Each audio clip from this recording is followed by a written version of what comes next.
আমাদের বর্তমান আমির হেফাজত বাংলার আলেমকুল শিরোমণি আল্লামা শাহ মুহিবুল্লাহ বাবু নগরী বর্তমান সময়ের সকল বাতিলের মোকাবেলায় নিরপেক্ষ ভূমিকা পালন করে চলেছেন। আমি স্পষ্ট ভাষায় বলেছি, জাতির অভিভাবক বর্তমানে আল্লামা মুহিবুল্লাহ বাবু নগরী, বাংলাদেশের সর্বশীর্ষ আলেমে দ্বীন আল্লামা মুহিবুল্লাহ বাবু নগরী। ইসলামের দৃষ্টিকোণ থেকে যেটাকে তিনি ভুল মনে করবেন সেটাকে তিনি অকপটে ভুল বলবেন, যেটাকে তিনি বাতিল মনে করবেন তিনি বাতিল বলবেন, আর বাতিলদেরকে তাদের বাতিল মতবাদ ত্যাগ করার জন্য তিনি আহ্বান জানাবেন। এতে কারো যদি বেজার লাগে, খারাপ লাগে, আমাদের কিছুই করার নাই। কথা ঠিক না বেঠিক?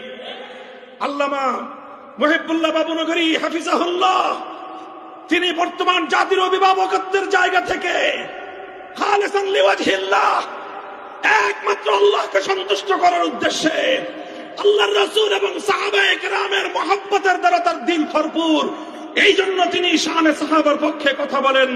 সাহাবীদের বিরুদ্ধে কালো তারা চুল পরিমাণ কোন কটূক্তি হলে আল্লামা মুহিবুল্লাহ বাবু নগরী সিংহের মতো গর্জন দিয়ে ওঠেন। ওনার আঞ্চলিক কথাবার্তার আঞ্চলিকতার